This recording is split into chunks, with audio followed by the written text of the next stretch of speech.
now that the court has given 15 days, this accused, this suspect had been arrested on Friday last week. So we are saying 6 days are over. 6 days are over. In those days, they should not have stopped investigating. It is not. They should not use that to punish our person. So we are saying 9 days are remaining, and don't even say working days. Any day, Saturday, Sundays, okay. They have agreed.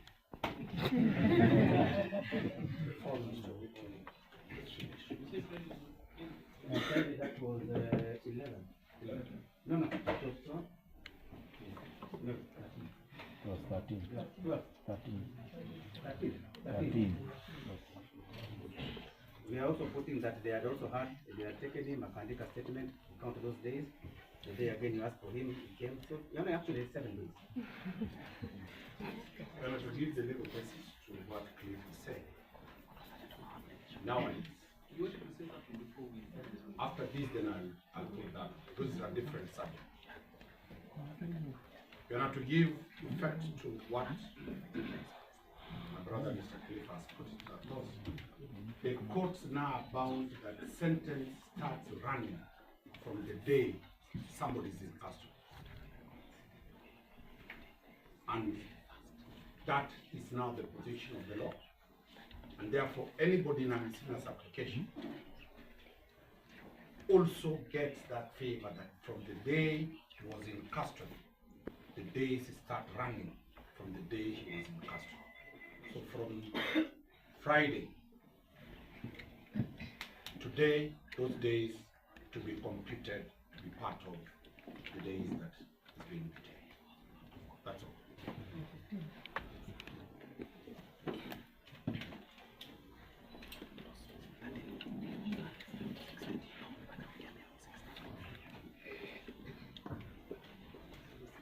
Thank you very much, Your Honor. I join my colleagues in appreciating the court's diligence and studious abilities. You've used very kind words for both counsels, so we return the favor.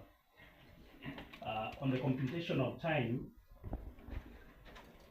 Ipoa's application was brought before you on 16th. The approximation of 49% was in respect of the date of 16. So the computation of time, which then the court has used, because the court has relied on that benchmark of 49%, reasonably and logically, and because I'm a student of common sense and the law, and commonsensically, starts counting from 16. According to us, the counting from 16, that would also be supported by the fact that the court gave its days in relation to the date of delivery of the ruling. So the most favorable in our application. That leaves us with 1st of July as the expiry of the 15 days. But I don't think there should be a difficulty in computing time. I know we agree. So, Yona, we will also be humbly praying that you serve us with, you supply us with a copy of the ruling. But I suspect there must have been a slip of the tongue. The ruling must have referred to my learned senior, Mr. Makori, as a Miss Makori. I don't know whether I picked it as well. So that if we get a copy, before you get the copy, it could be a mister. Where I come from, we take it very seriously. Probably senior didn't take it seriously. Thank you. Thank you very much.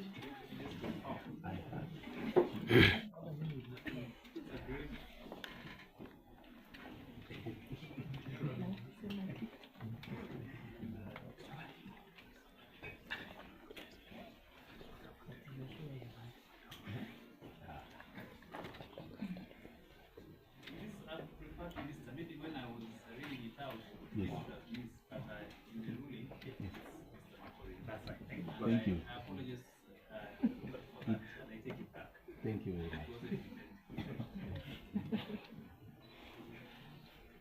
think there's only, in the defense, there's only one lady who is She's in another matter in the chapels. She'll be joining the show. okay, so let's agree on the issue of the computation of time. Are you proceeding to? No. You know, one thing they are forgetting and they're telling you, and which they could not dispute, is that the respondent has even gone and recorded other statements. Has gone and recorded other statements. One of the things they wanted him for was to record statements. One of the things they brought to your attention was the issue of the phone, which we gave them, and it was not disputed. And the other thing, they have nothing else. Those statements were recorded before 16 in the custody of the state. That was investigation. Unless they are saying those statements recorded before 16 are not admissible. And therefore, he was illegal in their custody. He was in their hands and they were investigating. So that's why we are saying from the date of arrest, investigation started when they took hold. And that's 6 days. And also, Who's the response? and also to further add on that, Your Honor, if an issue of crime has arose or has arisen, permit me, Your Honor, to refer you to Section 56 and 57 of the Interpretation and General Provisions Act, Cap 2, which has settled the issue of time, which is in consonant with what my nine friends are saying.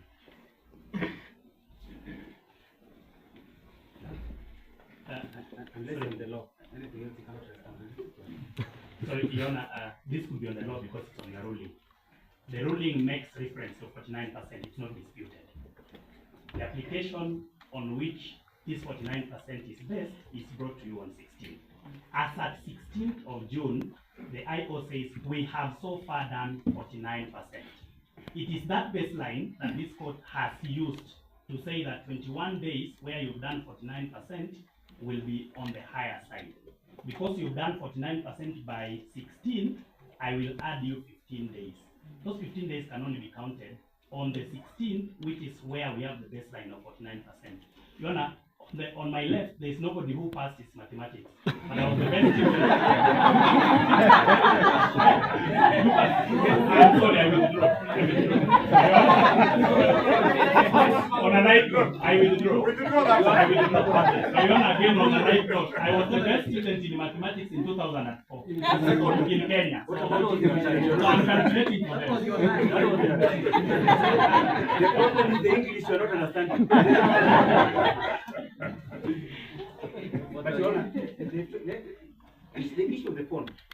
You can take 20% of the phone. So if you add 49 to 20% is 69. 31% on 7 days or 9 days is sufficient. Kizungu. Throwing the towel. I am informed by my senior here that if we finish, and we are likely to finish even before then, give us the 15 days to 16. If we finish, come here even before. That is blackmail. No, it's not. No. Let us hear the court.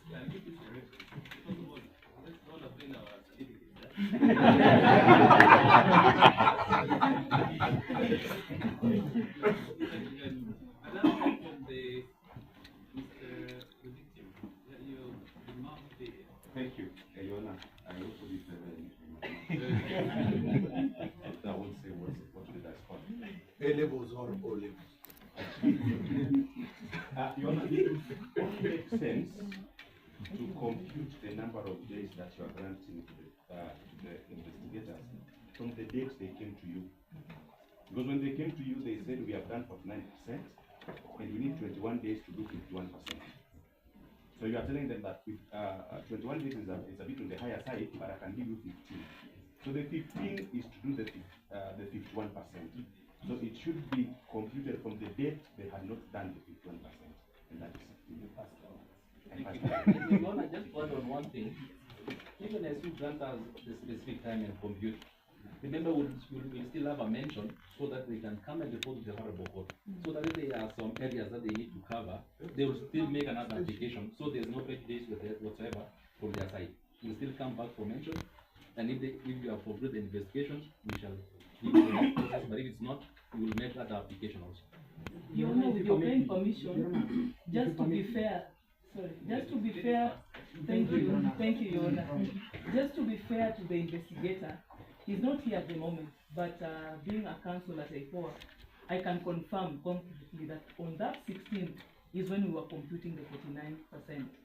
Yeah, so as far as we are concerned, bringing that application to you, the 21 days was to count from that day onwards.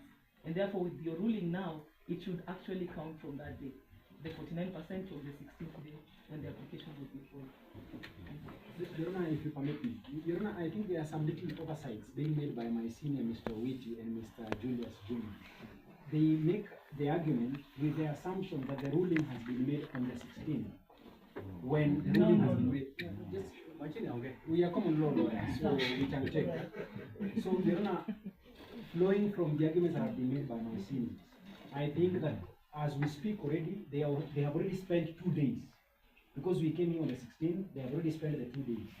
So it doesn't make sense for them now again to make the arguments that you should be looking at things from the 49 based on when they came to you. They have already been doing some certain things. So from that, Your Honor, I beg that I be associated fully and extensively with the arguments made by my seniors and my colleague, Mr. Kiaton. No, we actually agree with Mr. Wamboi, only that is in conclusion is agreeing with the other side. We are telling you not to count from today. Please count from 16th, 2 days have gone. Those 2 days take them away from the 15th. We agree with it. One thing, Your Honor. That's what we're telling us, the number of days they did get 49%. If you use 6 days, let's say what's the back and forth. That issue is moved. I wanted to, let me just give direction, but there's something I want to put here from Mr. Mudigo in his book, The Meaning of Death. Vastly read is Rwanda's songwriter, and he puts there is no such thing as a good death. You need like genocide or war, slaughtered in the French, vanished in an accident of forgiveness. Those loved ones are praying to us. There is no worse thing than death. And the direction I will give, maybe this is the last time I'm in contact with this matter because I've given a couple of investigation will have been concluded the matter advanced. I sincerely send my condolences to the family of the late teacher and of the adults. So kindly, Julius, do not also convey the courts. Take a seat at this. So in respect to this issue of computation of time, the same will be computed from the 16th of June when the application was filed according to this question. So this was pretty much access to the first of June. Yeah, first of July. That's right. Mr. Danson? Then I'll do the next application. So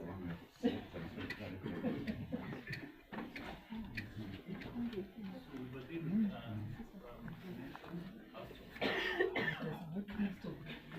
you can proceed with the Your Honor, defense conceded to prayer 2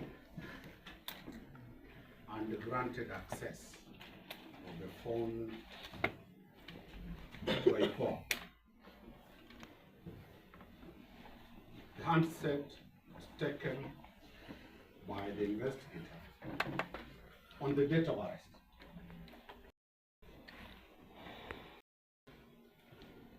That same number of the OCS, it is number, that same number, Your Honor, the OCS, that's the respondent, 0722 91 9880. Has been sending messages soliciting for money. Among the victims is Mr. Cliff Mbeta, who has been asked for 80,000 shillings. Family members who are here, the phone is engaged in looking for money and fundraising that the OCS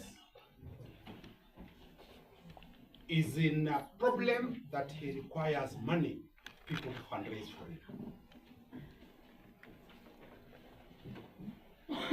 This is a serious issue that if the commissioners of Ipoa who are in custody of the handset and the password have allowed that phone and that contact for citizens to be swindled,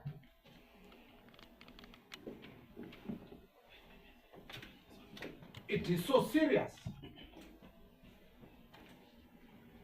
and we shall be seeking that the custodian of those funds, those are the commissioners of Ipoa, be summoned to this court to explain how the phone in their custody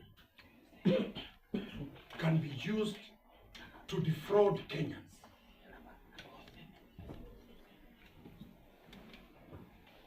And I remember it was a spirited fight to get the access. And we said we have no problem. Ipoa is a constitutional office. But definitely, that is where we are saying, if the state is disputing, we want the commissioners to be present before this court to explain that grievous anomaly. You know, with that, I will allow my other colleagues to proceed. I have another matter before Machakos High Court at 4:30, so that I go and attend. I be allowed to be discharged. But my able team is able to prosecute that. Thank you. You wanna to buttress on that? Our client reported to Langata Police Station by OB dated 18th of June 2025. By he reported all those issues.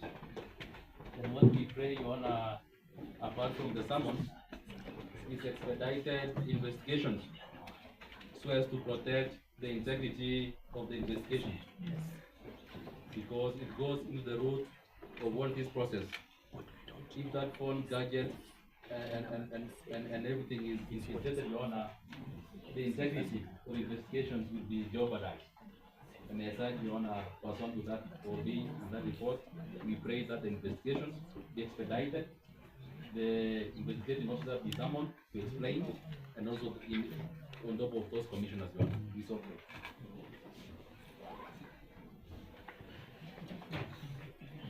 Now, from my side, being probably we are witnessing this matter. At the end of the day, yes, we arrest this and four people. Yes, and then we'll feel that to open. But one was clear about 9 years. Probably I might be a witness eventually. We arrest these four people, but then for the moment, just like everybody is stepping aside, if the people can step aside and deal with this sort of decision. And it's serious.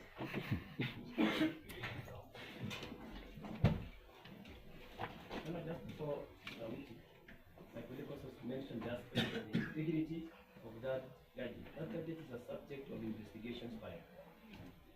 The moment they are able to use that gadget for other purposes, we don't know what they are doing with it. That may result in an outcome that none of us is in control, and even the court, whatever the rule of that investigation, nobody can assure us of the integrity. We want to ask the investigating session, someone as well, come and give an undertaking the integrity of the audience. It will not only be done quickly, but to ensure the rights of the audience.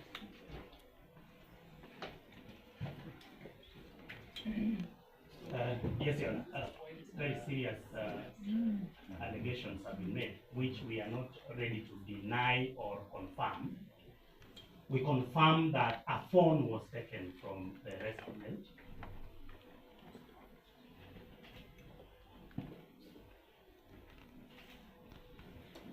Considering the nature of those allegations,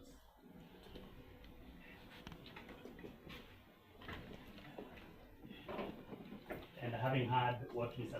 Langata said last, without the attempt to impugn bad motive on their part, because he's already talking about the integrity of the custody. As we speak now, we believe and we have no reason to doubt that the phone and any other exhibit in relation to this matter has been properly kept in safe custody in line with the dictates of chain of custody. We have quickly, as a preliminary issue, texted Mr. Jibril. He has responded, no one has it switched off and it's in the lab. I have no reason to doubt, just like I have no reason to doubt them, I have no reason to doubt Mr. Jibril, that the phone was switched off immediately it was taken from the respondent, and it is safely kept in custody in a lab. However, Your Honor, we would humbly advise our colleagues through the court that they make a report, because these are serious allegations, so that let me just finish. If you've done that, that's okay. That's a good way to deal with it. So that separate investigations can be undertaken on that. But Your Honor, just like I mentioned earlier that I'm a student of common sense and the law, it beats logic that a senior investigator in the level of Mr. Jibril would request for 80,000 using the same phone of the respondent. But because I don't have want to impute bad motive on their part, even though it beats common sense that an investigator can ask you for 80,000 and ask no one else, ask the counsel for the same person. It beats. There are a number of messages. There's 45,000 for another person. There are quite a number. That's right. I am saying that. And also, counsel, we are not imputing any improper motive. Let me finish. We are saying a known person, not Jibril. We know Jibril is a good man. He's an advocate of the Let me finish. What I'm saying, Your Honor, without doubting my colleagues and without doubting the IO, is that it would beat common sense for whoever it is to take, for such a public interest matter, the phone of a respondent in the level of the OCS and request his counsel, among many others, his counsel for 80,000. So we ask them to report. Let us have investigations into that matter, so that the truth may come out. We could have a mention date if there is need be to bring the investigating officer. I don't think we need the commissioners of Ipoa to come and tell us that the investigating officers kept a phone, because operationally it is the investigating officers who are in custody of the mobile phone. I think it's a very serious allegation. Yes. Yes, Your Honor. Yes, it is serious. Yeah. Because already taken the first report here. Yeah. So what we can do, it's been a long night and a long day here. Yeah. Let's take a mention date here. Mm-hmm. And then we can summon the investigating detective. Right. To shed light, because I understand he has communicated through a message. Right. Yes. Let's take a mention, and then also they will follow up on this. Because we know the court cannot investigate. That is.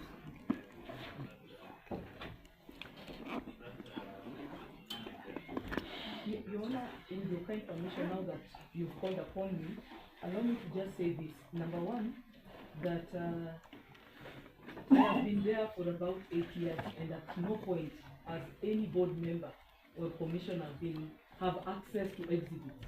Those are the investigative processes, and it doesn't get to the board. And it is on that basis that I humbly ask also for good order and to enable me report back for the necessary reporting to come back to the court. It would be good for us to get the exact timing, the details of the timing of those messages. He has just given us the number, and Jibril confirms that that number is actually the OCS's number. But we need the timings of those messages, the different content, which maybe you can direct us that we can do after the court session or now. And lastly, Your Honor, we are alive also to the fact of something called spoofing. I've actually experienced it in another court at some point. This is just sharing for the knowledge of the court and for the media, because it is a very serious allegation before the media. Spoofing is something equivalent to what we call cloning of human beings. So that when you want to issue your phone, I'm not accusing anybody, but I'm just giving us a possible scenario. Before you issue your phone for an investigative process, that spoofing happens. So concurrently, something is happening behind the scene to be seen as if your phone is still active elsewhere, yet it is controlled by a different gadget and even a different SIM card. So since we are alive to that, we take it very seriously, and especially because I said, at no point, in fact, even for me as counsel at Ipoa, at no point do I interact with the exhibits. And since we also have a clear chain of custody in terms of paperwork, we can trace from the day it was taken, where it went, we are informed it's in the lab, paperwork is there. So allow us that time, whichever way we direct, but for us we need the timings and the full details of those contents. Yes. Yes.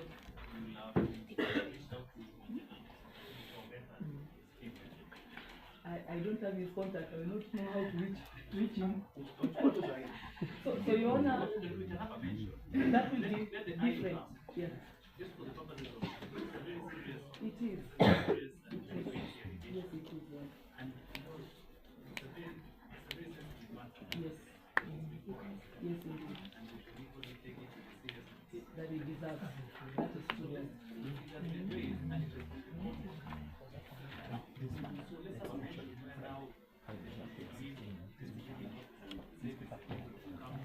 Yes. Yeah, that's now one custody of the same phone. yes. So we can agree on a date. So that, Your Honor, as we agree on the date, remember, Your Honor, the report now has not been made to them. They are the ones who are standing like suspects. So the matter has been reported to Langata Police Station. So Mr. Jibril, after I end, take a statement. I think that's what we should do. Sorry, Your Honor. Because of the seriousness of the allegation, give us summons for Mr. Jibril tomorrow or Friday. Let us deal with this because I have been in the prosecution for now around 12 years, 12 and a half. This matter may not just be about this text. I will not say so much about it. Please summon Mr. Jibril to come tomorrow or Friday. Let him give us an explanation, even as the investigations continue. I think that's fair enough. Right.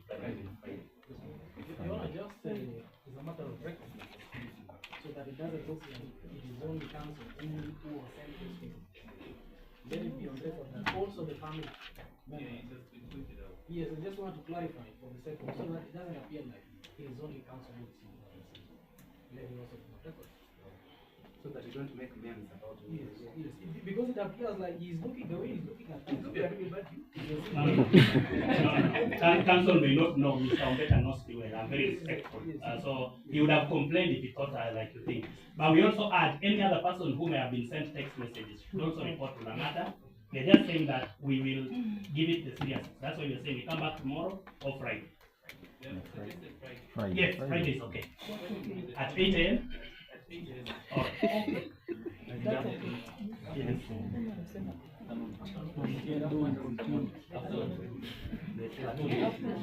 Okay. Yes, someone may issue. Could we instead make it 11? I'm told that Jibril may be going to the mosque. We can do 11. You're my friend, you have no problem. Yeah. No, you want to be calling the fraud lawyer. And when they call me Dale and they call Omari